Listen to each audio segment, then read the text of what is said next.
حسنة وفي الآخرة حسنة وقنا عذاب النار.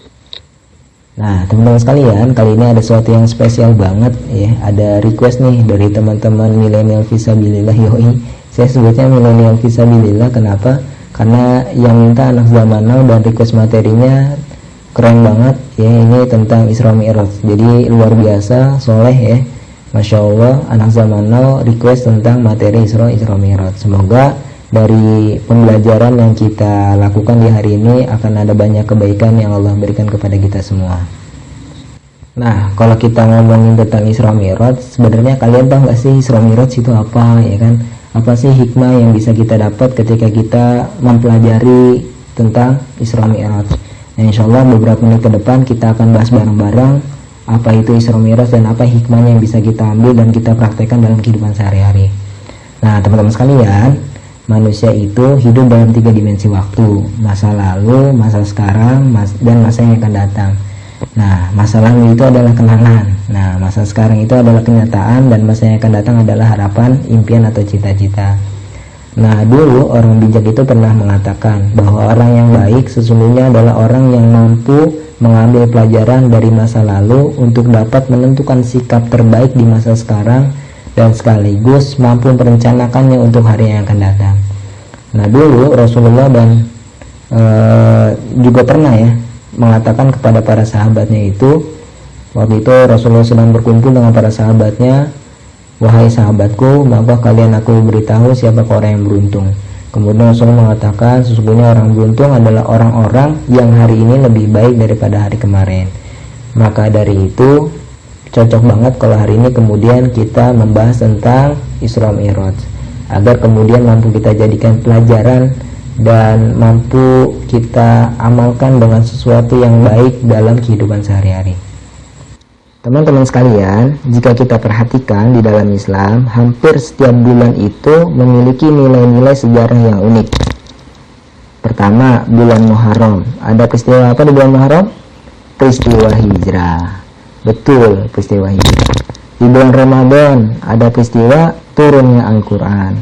Bulan Syawal ada peristiwa hari raya Idul Fitri. Bulan Zulhijjah ada peristiwa Idul Adha. Bulan Rabiul Awal ada peristiwa Maulid Nabi. Dan di bulan Rajab ada peristiwa Isra dan Mi'raj. Jadi teman-teman sekalian, Isra Mi'raj itu terjadi pada bulan Rajab.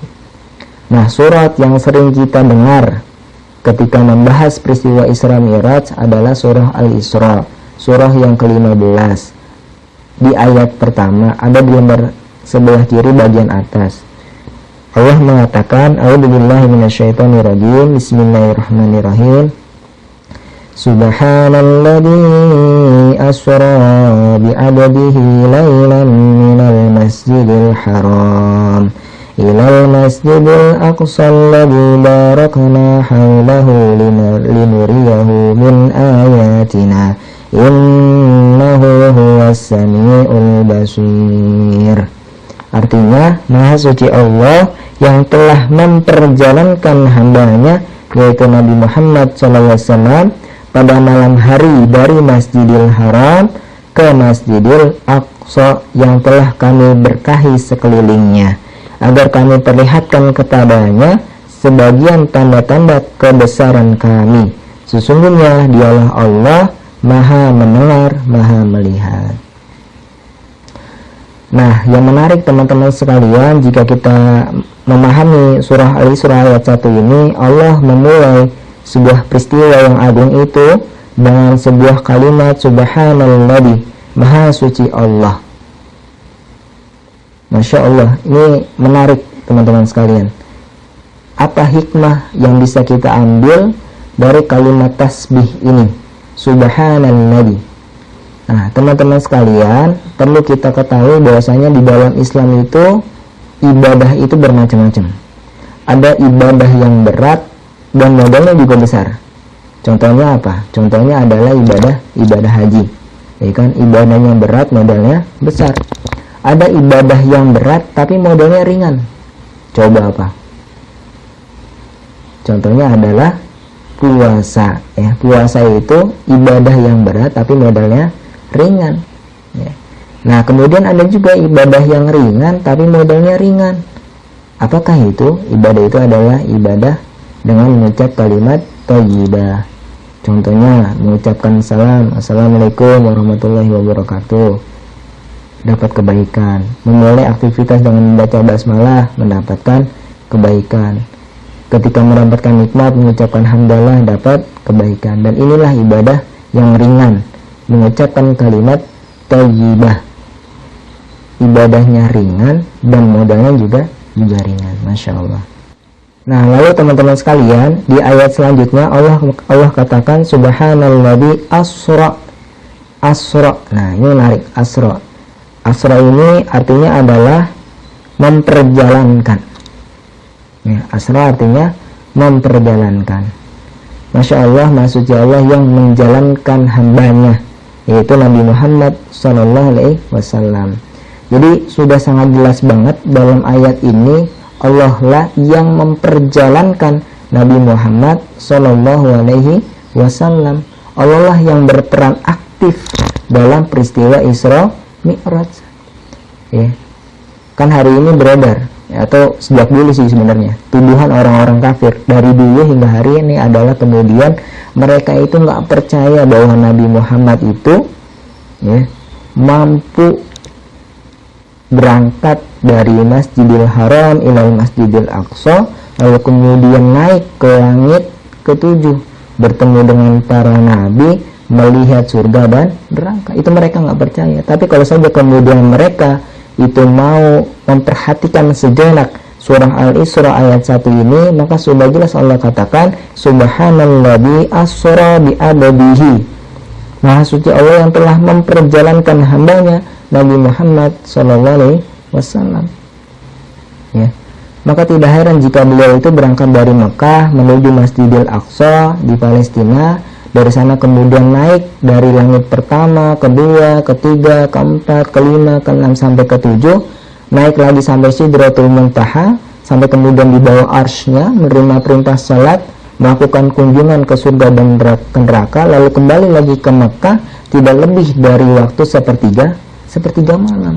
Kok bisa ya? Ya bisa, karena ayatnya berbunyi asra, memperjalankan, Allah yang menjalankan. Jadi nabinya yang dijalanin. Tentu saja bisa. Lain cerita jika nabinya yang jalan sendiri dengan perjalanan yang begitu jauh dengan waktu yang sangat singkat, maka itu tidak akan bisa. Nah, ini ada contoh menarik nih, ada contoh sederhana. Ini ada sebuah analogi lah. Jadi ceritanya gini, ceritanya aneh nih, mau berangkat ke Bogor, berangkatnya dari UNJ, tapi mampir dulu ke sekret LDK, ambil jaket di sekret LDK. Nah, jaket dipakai, tapi ternyata ada yang ngikut. Apa yang ngikut? Semut, ya kan? Ternyata saya nggak tahu kalau di kantong saya itu ada semut yang ngikut.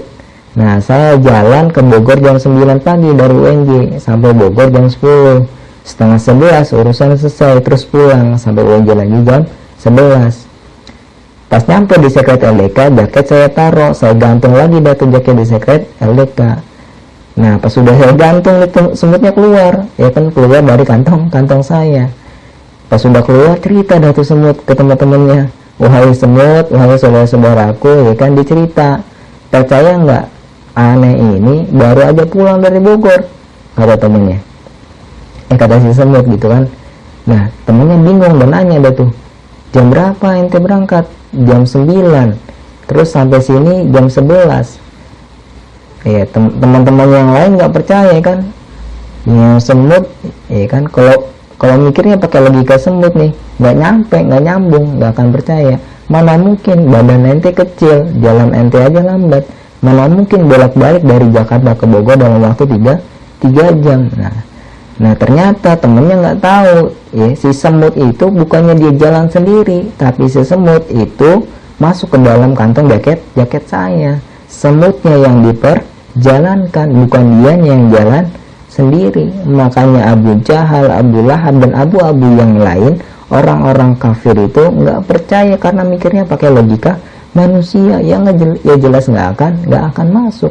karena mikirnya pakai logika manusia. Sebenarnya kalau saja kita mau merenung sedikit ayat ini, memahami ayat ini, sudah sangat jelas bahwa peristiwa ini adalah kehendaknya Allah Subhanahu wa taala, bukan kehendaknya Rasulullah SAW. Ya, Asra Rasulullah itu yang diperjalankan oleh Allah Subhanahu wa taala. Nah, teman-teman sekalian, perlu juga kita ketahui bahwa sebelum peristiwa ini terjadi, Rasulullah itu sedang mengalami yang namanya Amul Huzn atau tahun duka cita. Kenapa dikatakan sebagai tahun duka cita? Karena pada saat itu beliau ditinggal oleh paman yang tercinta. Siapa namanya? Abu Thalib. Setelah paman yang tercinta meninggal, kemudian istri yang tercinta meninggal dunia, yang bernama Khadijah. Nah, meninggalnya dua pelindung Nabi ini membuat dakwah sang Nabi ini ujiannya meningkat. Cobaannya makin banyak, dihina, dicaci maki, dilontari kotoran unta, bahkan diancam ingin dibunuh. Bagaimana tidak, dua orang inilah yang kemudian sangat membantu sang Nabi ketika mereka masih hidup. Ya, Abu Thalib membantu Nabi ketika Nabi mendapatkan ancaman dari orang-orang kafir Quraisy, dan kemudian Khadijah pun juga demikian. Ya, sang istri selalu mendukung dan mensupport dakwah sang Nabi. Namun sungguh luar biasa, Rasulullah kemudian lulus dari ujian tersebut. Dari banyaknya cobaan-cobaan yang menimpa beliau, akhirnya mampu dilewati dengan baik. Maka ayat selanjutnya berbunyi, Subhanalladzi asra bi abdihi. Nah, makna bi abdihi di sini artinya adalah inilah dia hambaku. Allah memuji Nabi Muhammad SAW karena berhasil lolos dari ujian-ujian yang menimpanya. Apapun ujian yang menimpanya, ia tetap bersabar dan tetap beribadah kepada Allah. Makanya kemudian Allah hibur Nabi Muhammad melalui peristiwa Isra Mi'raj. Nah, teman-teman sekalian, mari sama-sama kita belajar bagaimana kemudian Rasulullah SAW itu dalam bersikap. Rasulullah itu merupakan Nabiullah, Nabinya Allah Subhanahu wa taala, merupakan makhluk mulia, kekasihnya Allah, namun tetap saja mendapatkan ujian dari Allah Subhanahu wa taala. Tapi lihat bagaimana kemudian Nabi sama sekali tidak ada prasangka buruk kepada Allah Subhanahu wa taala. Bahkan yang ditunjukkan adalah sikap taat, tetap beribadah kepada Allah Subhanahu wa taala. Nah, ini yang jadi pelajaran buat kita hari ini. Kalau saja kemudian sang Nabi, seorang yang mulia, kekasihnya Allah itu diuji, maka siapalah kita?